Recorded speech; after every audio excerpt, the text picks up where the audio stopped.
everyone, and welcome to Timed Out with me, Melinda, Farrell, and Lachlan McKirdy. Time to have a little whip around the world of cricket and see what's going on, but we don't want to take up too much of your time, so we've limited ourselves to 3 minutes to discuss a few of the big topics that have been really taking centre stage in the world of cricket. Are you ready, Lockie? I know you're usually the keeper of the time and also the sound effect at the end. I am as ready as I will ever be. There has been so much cricket again, and I cannot wait to get into it like usual.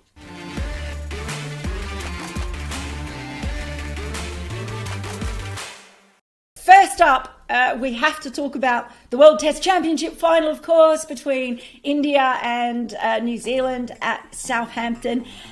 It's been a bit of a damp squib, quite literally in some ways. In other ways, we've seen some brilliant cricket, but the rain has been far too much of the central story in this, hasn't it, Lockie?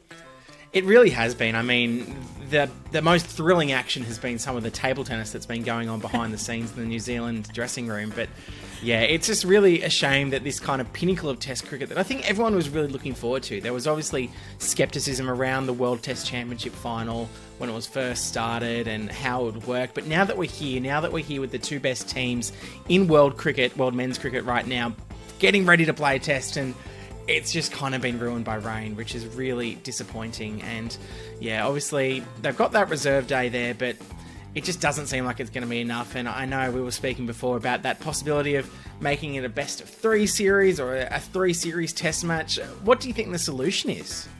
Well, I mean, that's the ideal one. I think that most people would agree that the ideal thing is to have 3 tests in a series. The problem is you need a month, and the cricket schedule is so packed that you would basically be taking the same amount of time out of the schedule for all the teams that you do for a T20 World Cup. So to put aside that for the final that's really the trickiest thing, I think, about the whole thing. I guess the other idea that I've seen kicking around a bit is the idea of having 2 reserve days, so that you essentially have 7 days. And if you're going to have it in England, that's probably a good idea. And I say that, but you know, Sydney has lost more days to Test cricket in the last sort of several years than just about any city. So people saying, yeah, it should be held in Australia, just remember that for a moment. But maybe, 2 reserve days, maybe that could be a something that they look at in the future. I think hopefully we might get to the point at some stage where we get 3 Test series to decide it. But it might be a little bit in the future. They might want to sort of let the championship grow a little bit more. Do you reckon either of those would work? I think so. And I think definitely this first edition of the tournament has really been filling out, seeing what works. But I think without a doubt, we've got the 2 best teams here. I know you're very strong in the fact that we've got the 2 best bowling lineups in the world. Controversial, I know. Yes. But no, look, I think it's what we have seen has been fantastic cricket. Kyle Jamieson has been great. I mean, Virat Kohli was batting really well until he sort of got out. It's been great cricket. It's just a shame the weather has kind of impacted it in this way. Yeah, I know. You talk about Kyle Jamieson, and I will just leave it there. Yeah, a little duck noise for you this week. Oh, thank you. No, I appreciate that. Yes, Kyle Jamieson has been possibly my favourite thing about the test match action that we've seen so far. Okay, on to our second topic. Well, there was another test played in England in the past week, which was absolutely brilliant, and that was the women's test, the single test between England and India. It finished in a draw after India were sent were enforced to follow on, did Heather Knight, sent India into bat again. And they had a brilliant sort of 9th wicket partnership there between Sneha Rana and Tanya Bhatia to save the match. And it's part of a multi-format series which works brilliantly for women's cricket. But it did end in a draw, but I think it was a brilliant advertisement in the end for women's Test cricket, and I hope that the growing interest in it really leads to more women's Test cricket. Without a doubt. We talk about the World Test Championship final, making that a 3-match series. Give us a 5-test series of this. I mean, it was a wonderful test match with some brilliant individual performances. I mean, it's hard to go past Shafali Verma. I mean, everyone has been talking about her over the last few days since that match. But to think that she's 17 and this was her first ever test match, the composure that she showed against some of the best bowlers in the world, in world cricket, it was just remarkable. And I mean, while she missed out on that 100 in both innings, that first innings in particular was agonisingly close. Boy, what a future does she have, and I cannot wait to see just how far she goes in the game. And we don't have to wait long in Australia either, because of course India are coming out and they play a test match against Australia at the WACA that starts at the end of September. So the Australian women will have been watching that test match quite closely, and Shafali Verma will be one of the ones they look at, because of course their most experienced batters in Mithali Raj and Harmanpreet Kaur didn't have a good match with the bat. It was left to some of the younger and less experienced and players on debut to really make their mark. So that for me was really interesting, although I did love seeing one of the old-timers of the women's game, Julian Goswami, landing it on an absolute dime for much of the match. So it's a good preparation, not that this was a preparation match, but just in general for India having to have played a test match before they head out to Australia, because they went for a year where they didn't play any cricket at all. And look, it's fantastic that I think it was confirmed by AAP Scott Bailey that they're going to be having new pitches here in Australia to be playing on. So that WACA test is going to be absolutely fantastic. We're going to see some great bowling and some great batting, and I absolutely cannot wait. It's been too long since Australia have taken on India in this sort of iconic way, and what a way to kick off, I guess, the international summer with the first test match over in Perth between these two teams. I genuinely cannot wait. Yeah, world's best pitch for women's cricket. Day-night test. All I'm going to say is very quickly is that also I'm looking forward to is the day-night test, the pink ball test. I can't wait to see both Megan Shute and Shikha Pandey at twilight with the pink ball under lights. Doctor coming in. It might be a swing sensation. It's going to be so good.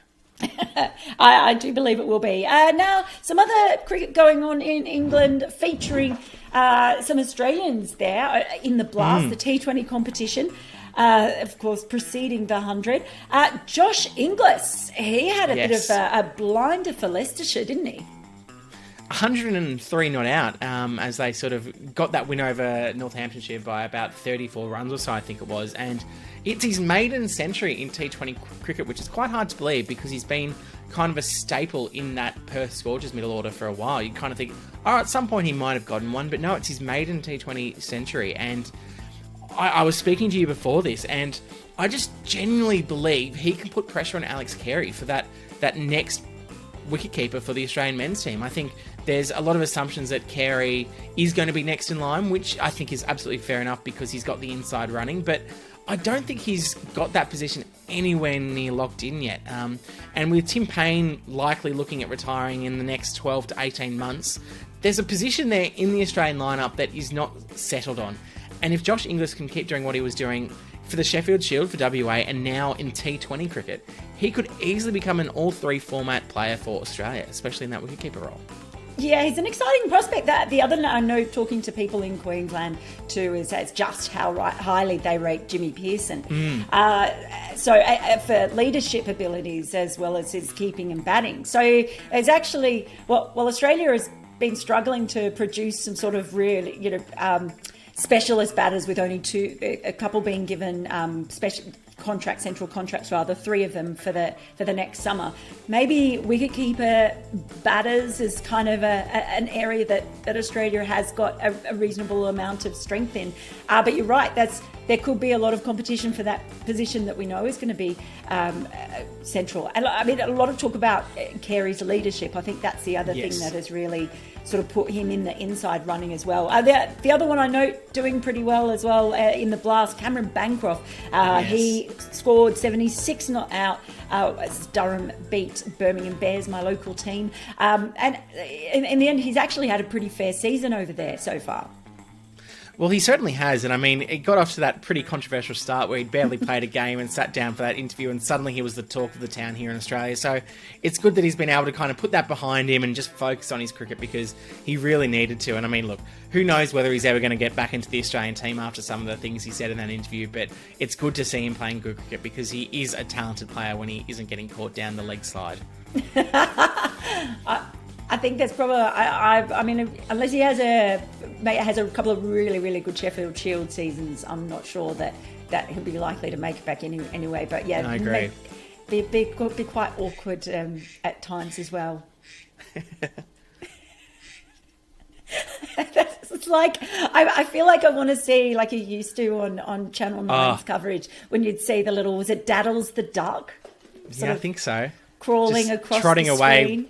bat over the shoulder, looking distraught.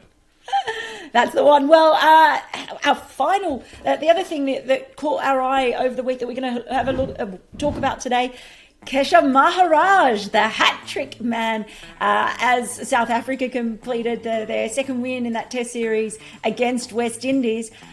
Well, it's just incredible, not least because of the hat-trick itself, but also it's the first one since it was 1960. Jeff Griffin at Lord's was the first time a South African took a hat-trick in a Test match. So it's been a long time waiting for the second one. And I just love that it's always the worst ball you can bowl for the hat-trick ball that is the one that gets the hat-trick. You could land a ball on a 5-cent piece and it was be hitting the top of off stump, and a batsman, a tail-ender, whoever it would be able to get their bat behind it and rob you of a hat-trick. But as Maharaj showed, you can kind of throw up a half-tracker and just, it's really not the ball you wanted to deliver, but an amazing catch, and suddenly you've got a hat-trick. And boy, did he celebrate. And fair play to him, because it was worth celebrating. Well, I'm not so sure. I'm not sure how much I'm doing, because it was like he was going to dive or something, and then he was just mobbed by everyone. And I don't know. If it's been that long waiting for a hat trick, you think you might want to plan your celebrations a little bit more. The other thing I loved about it that I picked up on a piece on Cricinfo was that since that first hat trick at Lord's in 1960, there have been 100. That was the 111th time there was a hat-trick ball bowled. All of the rest unsuccessful until this one. And for Australians who are watching, that number 111 is incredibly significant, because it's the unlucky number in English cricket. It's like the 83 for Australian batters. It's called the Nelson, the image of Nelson on one leg. And if you're in an English cricket ground, you'll see a lot of fans stand on one leg when a batter reaches 111. So I thought it was a nice little touch that he turned Nelson into a lucky number for him. And let's face it too, South Africa seem to be doing well under their new coach, Mark Butcher. Yeah, they are, and I think they managed to jump a place in the final World Test Championship standings because of it. And yeah, it was good to see them do well. I guess kind of disappointing from a West Indies point of view. They've had some good results in the past 12 months, and kind of disappointing to lose this series in the manner they have, when they've been able to put a pretty full-strength lineup together. But yeah, I think a strong South African cricket side is good for world cricket, so it's kind of really good to see them back competing. And hopefully when they come around to one of the big four teams in terms of the World Test Championship final rankings, India, England, New Zealand, Australia, they can compete just as strongly. Yeah, well, obviously it's been a tumultuous time in South African cricket over the last year, so nice to see them back. I'm sorry, that noise. It'll get you every time. The duck. Yeah, you do. That's well, that is timed out for another week. There's still lots happening around the world, so make sure that you keep it logged on to the sporting news to stay up to date, read lots of features and see what's happening in the world of cricket and other sports as well. But we will get ready for some more late nights, of course, watching cricket in other parts of the world. I don't know about you, but I'm just like this at the moment. But until next week, when we will be back, maybe not Lockie, but maybe me, maybe with someone else. We shall see. I might fire him for a week and see if someone else can come up with a better timed out noise. But until then, we will see you and enjoy your cricket. Enjoy it. See you next week.